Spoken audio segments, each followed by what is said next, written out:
Welcome back, everyone, to Vox Markets. My name is Paul Hill, and I'm delighted again to be able to speak to CEO Bram Goorden and CFO Nash of IXICO, a leading medical imaging firm that helps biopharma groups develop new treatments for neurodegenerative diseases such as Huntington's, Alzheimer's, and Parkinson's. So welcome, gents.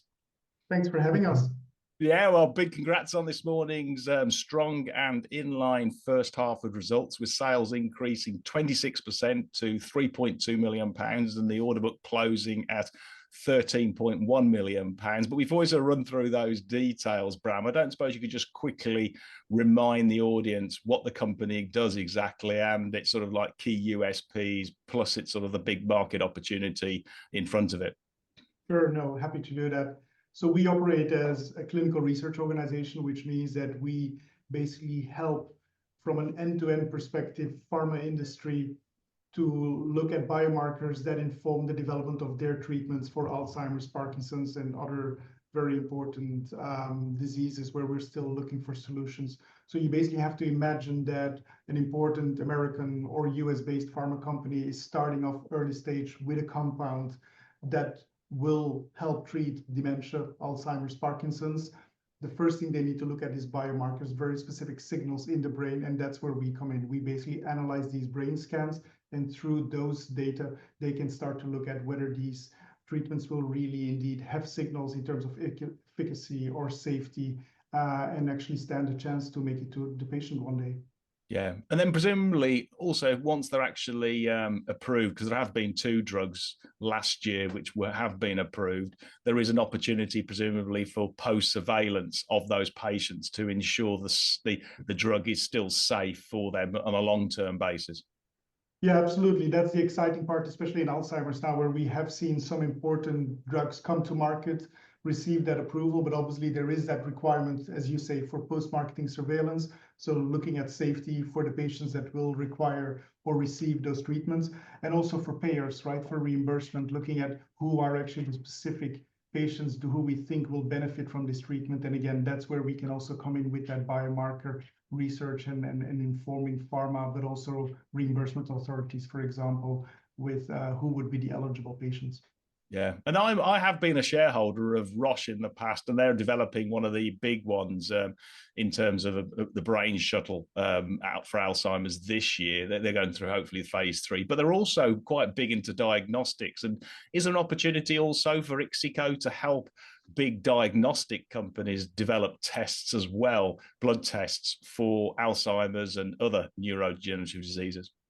Yeah, it's a very good question, and it's a very interesting one, and we've spoken about this, I think, at this forum before. So when we say diagnostics, most of us think about blood-based biomarkers, and so a blood test, which obviously is the easiest way to diagnose a patient. I think we're somewhere out still from really having that inform the development of treatment. So imaging, which is the space we're operating in, is still very much the gold standard and the standard of care. But we do now see actually some of these diagnostics indeed coming into the clinic.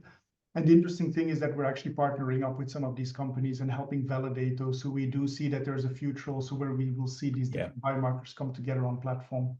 Yeah, so basically, just as an example, if a company comes to you developing a diagnostic, they want to know whether it actually works or not. And to get the gold standard, the standard of care, they then do effectively use your system to effectively validate what their results, whether it's a positive or a negative.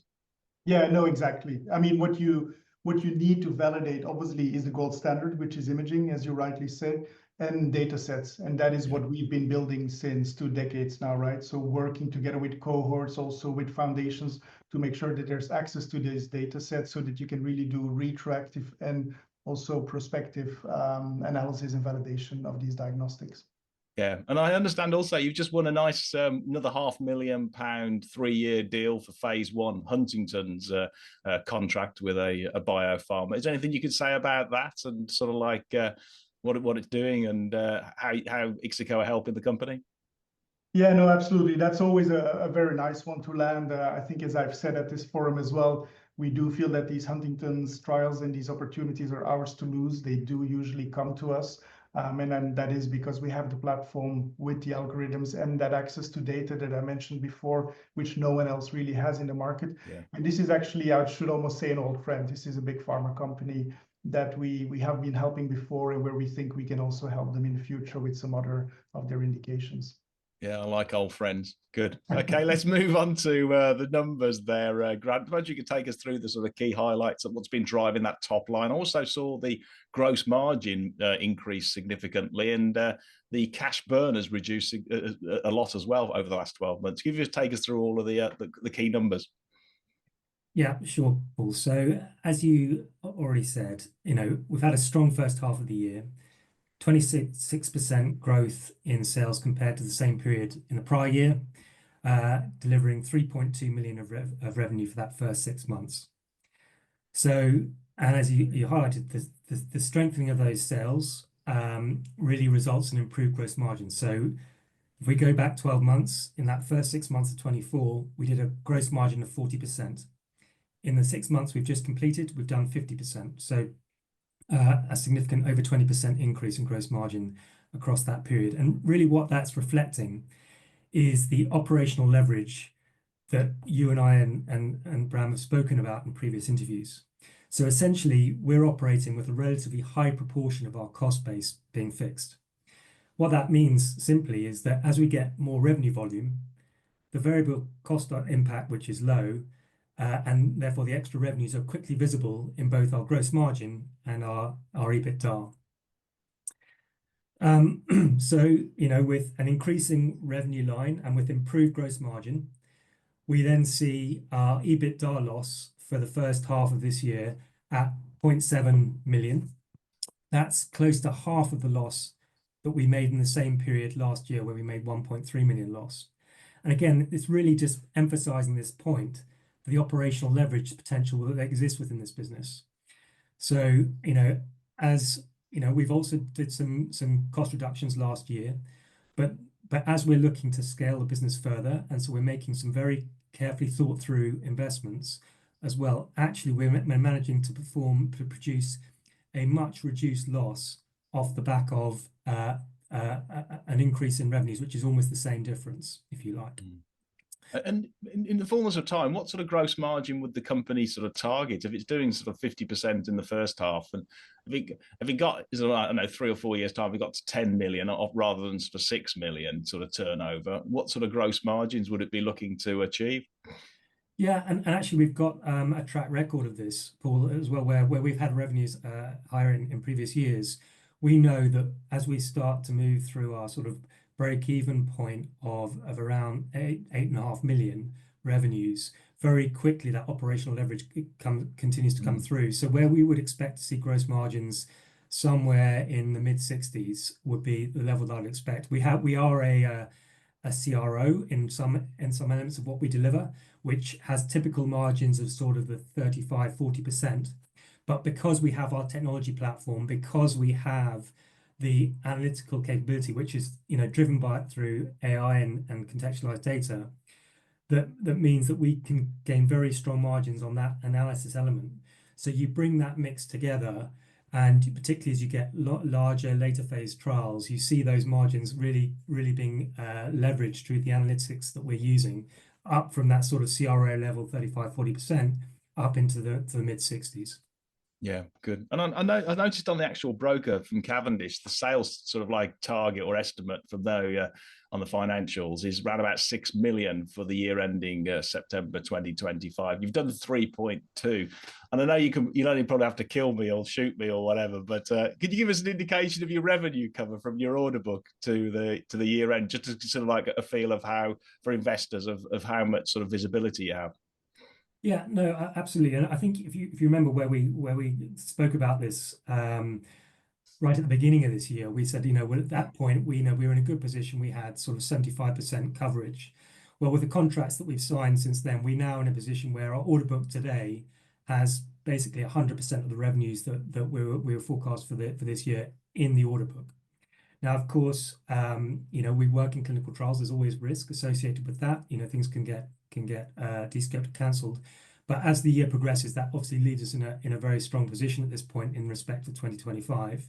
And of course, the opportunity, and that's the focus to continue to deliver and outperform that expectation. So I think what that means for us is that we're in a good position now, looking at 2025 in terms of the expectations the market has for us. So our focus really is very much switching to what's 2026 going to look like, and how can we make sure that we deliver growth again beyond the growth that we'll have delivered this year. Okay, brilliant. Well, that's an ideal segue back to you there, Bram, in terms of the commercialization strategy. Can you take us through sort of like how that's sort of fitting? I did see you've recruited some pretty good guys to help do the sales, etc. But also how you see the sort of like, you know, new customers, new therapies, new products, in fact.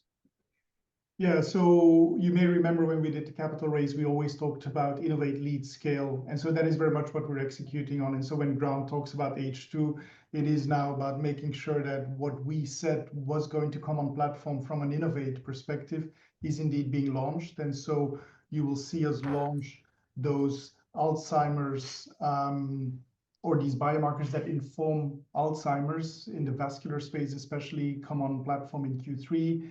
Then we've got the neuromelanin biomarker, which we spoke about at this forum as well, which is actually going to inform Parkinson's. That is coming on Q4. So very much a half of the year where we're going to see some of these launches that we promised we were going to do. But then to your point, of course, also making sure that we now have the resources and the people to support this, to talk about this, and to be close to the decision makers. So I'm very excited that we hired Terry Riley, who's our head of global commercial, who's Boston-based, who's of course very close to some of these decision makers that we are dealing with. And then I also brought on board James Chandler as Chief Business Officer. So a very big commercial push, again, very much as we said we were going to do. But I'm delighted that, of course, we found these profiles as well, and that these people are now putting their shoulders underneath our mission. Yeah, and that new Parkinson's biomarker test that you're doing, is that a first of its kind in the industry? There's no other sort of like MRI sort of biomarker sort of brain scan test for in that part of in Parkinson's. Is that correct? No, it would be a lie to say that neuromelanin is not known or has not been discovered. There's different people in the world, I should say, or different groups working on neuromelanin. But as always with biomarkers, there's not sort of only one way to measure it, and there's not only one signal you can get. And so the way we are working on it, we do believe that we're actually going to bring something which is cutting edge, which is building on some of the work that others have done. But more importantly, we're also doing it together with, if you remember, we said we really want this to be supported not only by IXICO experts, but also by external experts. And so in this regard, we're working with some very high profile external key opinion leaders as well to make sure that we actually bring something to market which is differentiated and which we believe will take the science further. So it is not only about being the only one, which would actually be a pity, I think, when you're trying to solve some of these big challenges in healthcare, but it is about bringing something that pharma hasn't seen yet and needs to inform, indeed, from an MRI perspective, how images are going to inform biomarkers. Yeah. And then just more broadly then, Bram, in terms of the industry and demand and customers, obviously there's been a lot of talk of how, you know, biopharma have been hit by Trump, etc., on the sort of tariffs and spend into R&D, and likewise with the NIH cost cutting that Elon Musk and his team at Doge has implemented. Have you seen any sort of impact from that at all, from all the disruption in the States? Yeah. I don't think we can say, we definitely haven't seen that impact on our current projects. I mean, nothing's being canceled. Research keeps going on. I think, as I've said here before, this is important research, and everyone realizes that. Definitely also Trump administration will not stop the FDA from making sure that therapies come to patients. You sort of have to look at it from two sides. At the one hand, we serve big pharma. At the other hand, we also serve a lot of small biotechs. And so big pharma, obviously, we've all sort of seen what happens there, massive investments or promised investments in the US in terms of manufacturing, starting to sort of counter potentially some of these tariff decisions. And I think that, of course, then helps also the US administration to look favorably, I think, on the industry and on what the FDA will do in terms of potential approvals. But at the other hand, we're also serving biotechs, and we do need to remain realistic that obviously they very much operate in a sphere where there's capital needed, where investors are needed, where confidence of investors is needed, because obviously these are very high profile and high stake programs. And so again, at the moment, we still very much see these programs continuing, whether it's in Huntington's, Parkinson's, or Alzheimer's.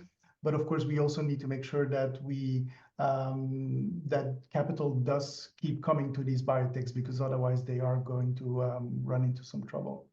Yeah, good. And then just finally there, Grant, in terms of the first half, you said there was a cash burn of roughly around about £500 million. You've got, was it 5 million at the in the March end, etc.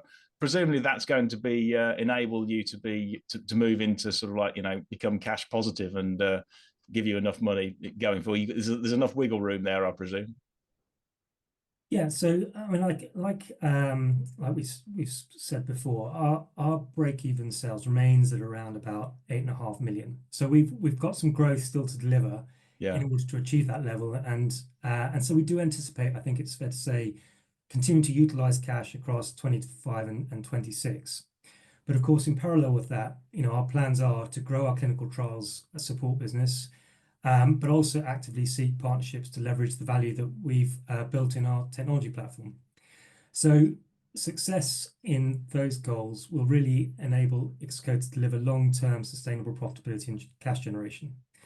So the balance I think that we're looking to strike is, of course, the careful management of cost, but whilst at the same time taking those sensible and carefully judged investment decisions to access accelerated growth opportunities.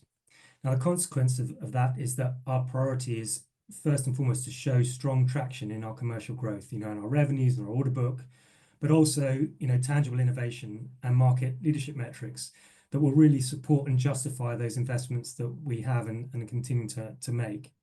Because ultimately, that's what will deliver the strong and strengthening returns. Now, you know, as part of that, if at some point that warrants raising additional capital to accelerate that growth further, that always remains part of our thought process. But we have got 5 million, as you say, on our balance sheet. We've got a strong net asset position. We know we've invested in our platform. Our platform is where it needs to be. So really, this is about that focus on growth. So we're in a very good position to continue to grow from here. Brilliant. Okay. And then just sort of any closing remarks, Bram. You joined the company 12 months ago, and obviously you then put together the strategy and the investments and to grow the business and the sort of top line. I guess people would love to know, is the company on track, and is it right, sort of like, you know, the same sort of business in terms of moving forward with what you obviously envisaged 12 months ago? Yeah, I think it's 9 months actually. No, 9 months, sorry. Like 12 months, but yeah, I do think I mean, obviously, because we did the capital raise and because that also, I guess, forced myself with the team, obviously with Grant, I think as my most important executive also by my side, we really had to articulate a strategy, which then really helped also execution. And that is very much what's happening now. So for the second half of the year, what you can expect, I would say, sort of more of the same, right? We do see at the moment a pipeline which is already for 40% now reliant on Alzheimer's and Parkinson's. That's where we wanted to be or that's at least where we wanted to go when we said that we were raising capital for innovation on platform and expansion. And so, yes, I definitely have found a team, a platform that I was hoping, and I do see an opportunity here as well now. Okay, good. Well, maybe at the year end, you put out some more stretching targets as well for the business for the next 3 years. Something to look forward to. I could always hope. Okay, thanks very much, gents. Really well done on your first half results, and looking forward to hearing about how the business progresses over the next sort of 6 to 12 months. Very good. We'll keep working on it. Thank you, Paul. Thank you, Paul.